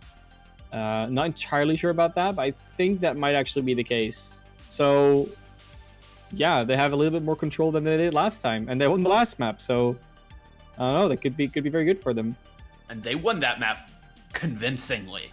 They won 100-0 on Gardens, 55 or 65 to 100 on Control Center. They were in the driver's seat the entire time they're on Lijiang Tower. They've completely flipped this series on its head now. Yeah, it's gonna be interesting to see what map they choose to go for, like both the ban, but that's automatically I think also the one they pick. So Assault cannot be played because all the maps been banned. Control they have just played because they just played it. They already played Junkertown and Iconwald. So the one they banned, which is either Dorado or Hollywood, the other one will automatically be played. So there's actually no choice for Crimson Crabs here in this scenario. So Magna Ventus doesn't just get to ban the map, they get to pick the map essentially. And Hollywood or Dorado, they're both good maps. Hollywood is a little bit more, aimed towards potential Bastion compositions of the defense. And it does look like they want to ban that one out. So we're going to go to Dorado. And What was doing a lot of work on that Widowmaker, so I'm definitely hoping to see that come back. Yeah, that's definitely a possibility here on Dorado. That's going to be fascinating. I like that map ban for them because in my mind, Hollywood is a very solid Sombra map. A lot of high ground to work with to translocate to, and that can be a very good pick for Crimson Crab. So they're not going to get that opportunity. We're going to Dorado, and now the series has just kind of completely changed in an instant here. What once looked like Crimson Crabs, dominating the first 2 maps and taking an easy victory here has now just kind of completely changed. Magna Ventus fighting this one back, and you could tell me basically anywhere that this last map is going to go, and I would. Yeah, I would be very. The thing is, I would say I would be sad to not be able to ask Crimson Crabs players about what happened with And on Iconwald, like when he did the Zenyatta thing. But on the other hand, it's equally interesting to see what happened in Magna Ventus comms when that happened. Because, obviously they're on the other side of the thing. They're also in the situation. So we can ask either of those teams very interesting questions. So I don't care who wins. I just want to see a good map 5. And if these teams have been playing, are going to continue playing like they have, this could go either way. And it seems like Magna Ventus had a little bit of a warm-up issue, so they either weren't completely warmed up, maybe they were. Also they had a little bit of a few unlucky situations, like you said. The charge of the high ground of Iconwall just takes down. Who was it? Zerius with no HQ with him, and then gets a 5-strike on Eskimos, like all those things. But they've been doing a lot better playing around that Sombra, around it in general. So the mistakes have been fewer. The unlucky situations have been a bit less. So definitely looking to have a little bit more luck falling their way. And Crimson Crabs, yes, they've been making a few more mistakes, but it really wasn't that unlucky. There's a few very good plays coming out of Ventus. So I don't know. Like you said, I don't know where this is going to go this next map. Okay, I like what I'm seeing here from Crimson Crabs, though, in terms of the hero ban. Taking the Ana out of Ada's hands, that is vital. This time around, though, it's understandable that they don't ban the Winston out, because Lijiang doesn't revolve around high ground. High grounds, it just does not exist on Lijiang for most part. You have like elevated parts, but not true high grounds. And on Dorado, there is so much high ground, especially on the second point, that you kind of want to have a Winston there. Because if they save the Diva, and you can ban the Winston, but it's just not going to help you out that much. Whereas, like you said, the Ana ban is going to be so good for them. Right, because now, if you are Ada, you have to make the choice. Do you run something like a Moira as the counter to a Sombra? That's not necessarily ideal. Or do you run the Zenyatta into it knowing that the EMP is coming for you? I think you could run the Moira. I think the main thing about Moira is that she has no reload button, right? So she can just literally be spamming around with her right click, and she'll touch up on Sombra when she's in invis as well. So it's very easy to cancel out hacks because the targeting is very loose. And you still do a lot of healing, so the coalescence as well could be very helpful in pushing forward. Sure, you might not have the Zenyatta in those cases, like the Zenyatta ultimate, but most of the time you're gonna have trouble getting that off on time anyways. We'll see how that goes though, because he is on the Zenyatta now, and that could very well work out for them. What's on the Sombra though? So they're gonna actually mirror the composition. That's a very bold choice if you are Magna Ventus right here, because for all your success over the last couple of maps, Kydra has been a menace no matter what, and to be willing to run the mirror here is very confident. I'm interested to see how this plays out. A very big difference though is who has been running Sombra on the side of Magna Ventus. Because for Crimson Crabs, it's been Kydra. The other side, I think we've seen Zerius, What, and HKeep all play it. So that might make a big difference. Nice hack and fantastic. Maverick going down straight away. First fight looking to go okay for the defense here, actually. Yeah, they collapse in onto Maverick. They will lose HKeys, but they're holding on for now. What up on the high ground gets a nice hack early on onto Fantastic, and now they get a late stagger onto And there as well. That's a very solid start for the defenders. They do lose out on Ada. Because they've lost 2 members already, so they just do need to back up until both HK and Ada are back. Eskimo actually going to go taxi the Zenyatta back forward, so that's nice. Argon going over to the Winston now. They want to go with the I don't know, digital death ball. That was the digital dive. I don't know what to call it. Let's just go for this. Zerius is hacked, but will probably be getting out alive. Yeah, is healed up in time. Kydra actually going down there. That's a big stagger. But Noro, I don't know who's getting the better value trades here. Yeah, it's just been back and forth right now, and that right now I think it's gonna mean the attackers get to keep pushing this cart. And if Magna Ventus are not careful, this is gonna be their last fight. The payload has moved so quickly that they've got to win this one out there. They're getting reinforcements and they're still getting kills somehow. Noro back into this one and committing the Transcendence here. Wants to keep this one going for the side of the Crimson Crabs, but they don't really get anything out of that. Magna Ventus just kind of kite them back. EMP comes out.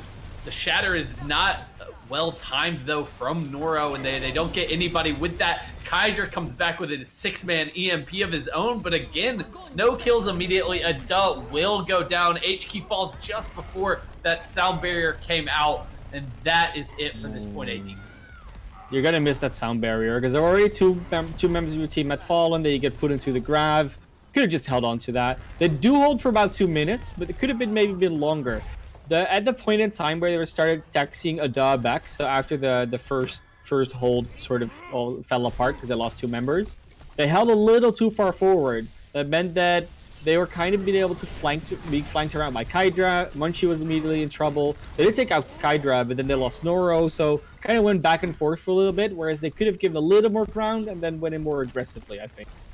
Certainly their spawn timers and the distance from spawn kind of comes back to bite them there as Crimson Crabs take control of the cart here. They get a out of position very early on into this fight. Maverick gets the stun there, secures the kill. The grab now comes out, but Noro falls, can't secure any cleanup, and Kydra with the EMP is gonna make sure this is another one fight for the Crimson Crabs.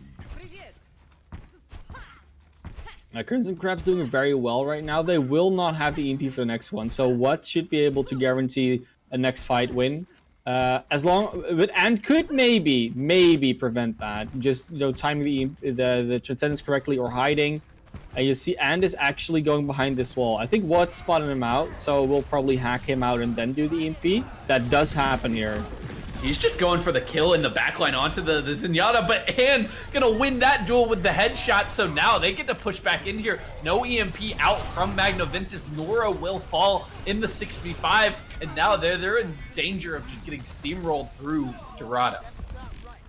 Yeah, it really was the situation where it was a few more bullets onto Ada, and then a Noro happens to put a shatter into the bubble of Argon. So all these tiny things. It feels a little bit unlucky again. It is not. There are good plays here from Crimson Crabs, but there are all these tiny moments that if they go slightly your favor, the whole fight just turns. Certainly, that's definitely true. But what takes the aggressive decision to try to take the fight rather than going for the EMP, and it costs his team, and now they lose H-Key early on and pushing through with the Transcendence there. They're trying to capitalize on their advantage and are going to be able to do so. Kills onto Zirius and Noro, and this payload has not really stopped since the end of point A.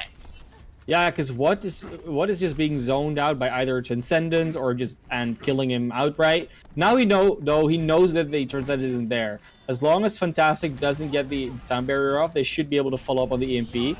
But then Kydra also has it, does get hacked though, so they should be able to follow up on this, right? The 5-man EMP is there, but they lose 2 members immediately. They're still at a disadvantage in this fight, and this might be it for the defense of Magna Ventus. They're trying to fight back with that sound barrier, but Zirius will fall to Maverick, and Ada, the only one left alive on the cart. They're going to be staggering back in here to try to keep this one going. What does eat the grab comes out on the Diva this time around and tries to make the game-saving play, but will it be enough? Probably not, as the EMP comes out. The kills are there for Crimson Crabs, and they finish Dorado very cleanly. Yeah, a very, very clean attack there. 2 minutes 45. It kind of reminiscent of what happened on Junkertown.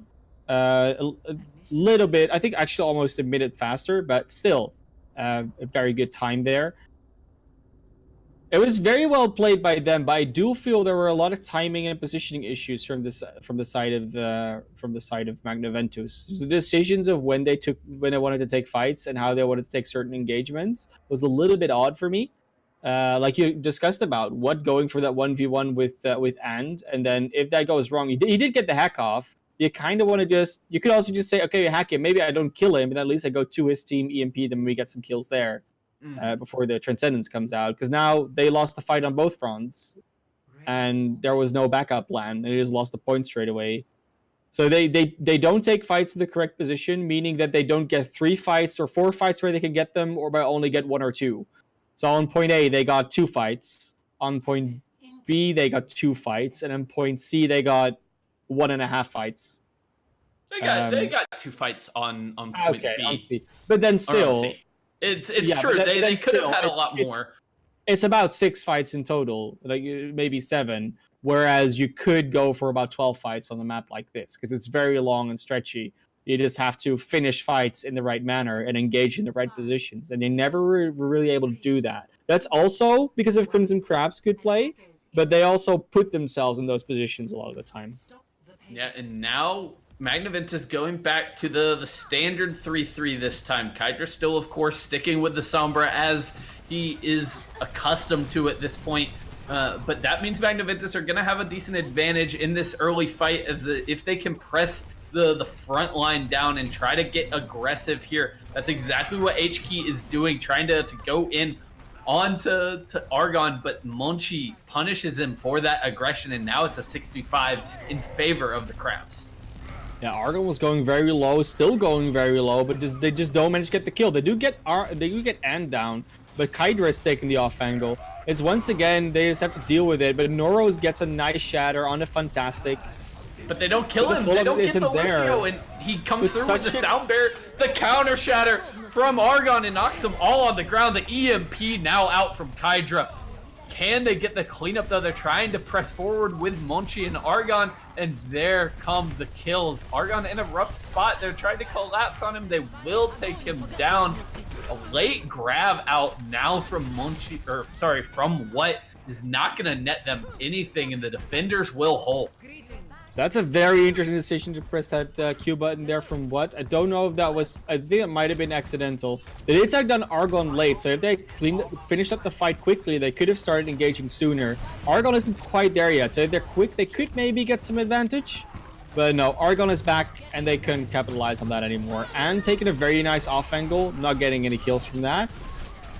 Zerius chasing that one down. They have pushed through the choke, though, using that rally, so they've got through kind of one of the harder areas of this first point, at least. But HKey goes down incredibly early, gets punished once again. That's 2 fights in a row that have started with him dying early, and Magna Ventus just have to try to escape. It's not going to happen for What. He gets slammed into the wall. Usually you have this complete flow, this almost like a giant tsunami just flowing over the other team. And Magna Ventus seems to not be actually able to do that. So it was Noro and HK actually trying to do that, but then they just got, oh, what a shatter.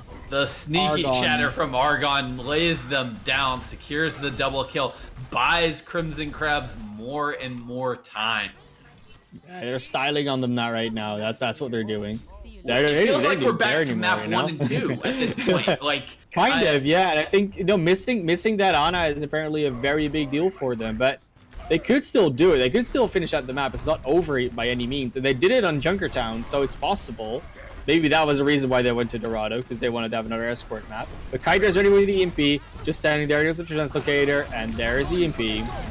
Oh no, that grab from Monchi, not finding anything, but still they are going to be able to take down a at least thanks to that EMP. Now looking to collapse onto HKey, the Brigitte down as well. Noro commits a late Earth Shatter, and that works out pretty darn well despite the flubbed grab from Crimson Crabs. So HK went for the stun to set up that shatter, and the timing of that was actually quite good, but the problem was that the bubble from Monchi came out, so the stun target was not being able to be stunned, and then the shatter obviously just gets blocked by Argon. So Kydra again on the high ground trying to hack people, gets HK. This time the graph comes out though, and it hits enough people, I'd say. Yeah, they get Monchi before Anne's Transcendence can come through, and this is the advantage they needed. It's evened out by Argon's charge onto HK, and now these teams want to duke it out. Kydra up on the high ground, very, very close to another EMP, will take down Noro in the meantime, looking to farm the rest of this ultimate onto the Diva, will throw it out, does hit 2 members with that ultimate, but the spawns are much closer for Magna Ventus, and they're trying to make this one happen. I don't think it's going to happen, though, because Anne just takes down Zerius on his own, takes down HK, and the Zenyatta was, again, in a very odd position, but just manages to make it work. And that's going to be the series. It's got to be very soon. Overtime's going to take down. It's going to happen. There we go. Oh, well, Magna Ventus made a fight out of this one. They push us to map 5, but just come up short here at the end as Crimson Crabs kind of find their footing again. They looked dominant through the first 2 maps, and they come back here on map 5 and kind of figure out what had gone wrong. I think both teams are struggling a little bit with selecting which hero to ban, and I do think that that Ana ban was just very, very strong. It's a shame that the Sombra could never actually be banned out at any point in time, because that would have helped out, would help them out a lot there, I would say, on the side of Magna Ventus. But you know, that's just how the system works. You can't always have what you want, and sometimes you just need to beat a Sombra. Certainly, and that is a hard-fought victory there for the Crimson Crabs, and it looks like we're going to be joined by a member of the victorious team. We got Argon in here for an interview. How are you feeling after that series? Feels good. Thought we played really well on the first 2 maps, and then we just made a bunch of mistakes on the second 2 maps, and so after the 4th map, we just talked about how we were the better team and played well on 5th. Okay, well, that's good to hear. One question that I was going to ask either team, because that was just a very weird situation. I think when I say Eichenwald, you might know what I'm talking about.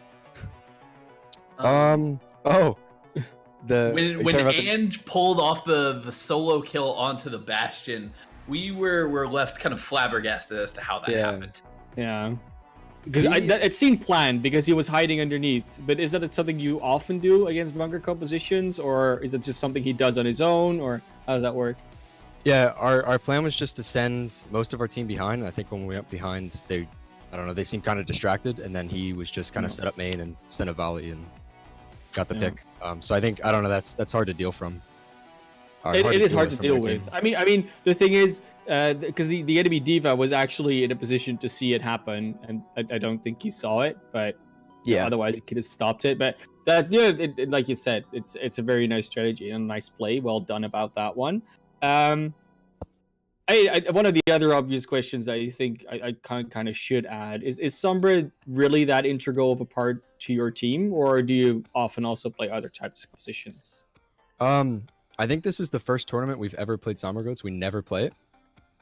And I think we've just been trying to work on it a little bit more recently. Usually we just play traditional Goats and Ball 3. So Sombra Goats is very, very new to our team. I mean, it seems to be working out. You did win a series with it, so that's always nice to see. And obviously you stay alive in the Watchers Brawl, which is also a something you could be pretty happy with, because next game is just going to be on the docket again. It's just business as usual. Another thing that I really noted, because you're facing up against Nora most of the time. Do you feel it was a fun main tech matchup, or was this one of the ones where you're like, I don't really know what's going on most of the time because we're just being hacked and smacked around most of the time, or was it really like a proper 1v1 sometimes? It was a really fun matchup. I had a lot of fun. I had a lot of fun with the shatter fights, and then like second point on Dorado there, we knew he had shatter, and it was kind of like, I don't know, my whole goal existing in that second point was to not get hacked and be able to block his shatter with a bubble. And so that was like a minute of planning of how to try to do that, and it worked out. So that was, I don't know, it was a lot of fun trying to trade Earth Shatters with him. Certainly. Okay. Well, that's good to hear. I wanted to ask you about your experience a little bit with the pick ban system for heroes, and the decision, I guess, to ban out the Ana there on the last map. Do you think that was kind of important for helping to shut down what Magna Ventus were doing so well? Yeah, definitely. They played a really good Ana Goats, especially like Control Center on Li Jiang, and I think that was, we needed to swap the D.Va from our Mei there, and I think that was just kind of another mistake that we made. But we felt that on any comp, not any Goats comp that they didn't have on it, we would outclass them on it. So we banned Ana, which secured our Sombra pick. Are you going to ban out Junkertown in the future? No, I don't think so. I think, again, Junkertown was another example. If we had committed to our Bastion comp or committed to full Goats, right when we saw their comp, we would have won that map pretty easily. And we just made, I don't know, our team was kind of split decision-making wise on what to run there. So that was just a huge throw from us. I still feel like Junkertown was a strong map for us. is that an issue that you more often have? Is that the decision making isn't quite linear? Is it because obviously the comp structures differ per team, but is there not like a clear person that just says this is what we're doing? There is. It was just it came a little bit later. I think the whole team was convinced that our comp was going to work, and then we had doubts, and then we were just indecisive as a team. Mhm. So that's Okay. something to work on. That makes sense. Yeah. I mean, I really don't have any questions anymore. You can have questions for us if you want to, but I'd rather you, I'd rather you have you do some shout outs. You know, just tell people that you're grateful that they're in your life or something like that. Yeah, go ahead, Argon. Some shout outs. Yeah. Shout out to Raul. Also shout out to Coach Eden. I've gotten a lot better since I joined the team I'm on. I've gotten a lot better as a player. Definitely looking forward to improving more in the future. And shout out to my mom. Yeah, that's always a person to shout out to. Well, your shout outs from the viewers have definitely been there because you did get the viewer MVP this time, Argon. Congratulations. Yeah, you did. Sweet, thank you. Yeah, congratulations. It was out of my control. I didn't vote, but enough people did so that you could get it. So that's always nice. Feels good. Man. Are you looking forward to the next match? Because your opponent is going to be decided with the game that we're going to stream next in about 14 minutes. Do you have like a preference, Team G1 or Skyburn? Is that like something you talk about or think about? No, we haven't looked into it much really. Our team, we went on a break a little bit recently, and so this was our first time playing since our break. I don't think we haven't even scrimmed in the past like 2 or 3 weeks. So this was kind of like our warm up game for what's to come. Okay, well, well, you're still looking pretty solid, even with that being the case. So I'm definitely looking forward to seeing what else you guys can do in the rest of the losers bracket. But maybe make a run, get back into this thing. You were very impressive here tonight, and congratulations on the victory. Thank you. Yeah, that's gonna do it for us. Yeah, I was gonna say you can do it as well, but it's gonna do it for us here for this match. But like I said, we're gonna be back very shortly. It's about 13 minutes, 12 minutes maybe even when we actually wrap this up. So make sure to just get some drinks, go to the bathroom, do whatever you need to do in order to be ready for the next one, because that's gonna be another good one. G1 versus Skyburn Esports. So don't go anywhere. And don't forget to maybe put a notification on so that you actually know when we're going live.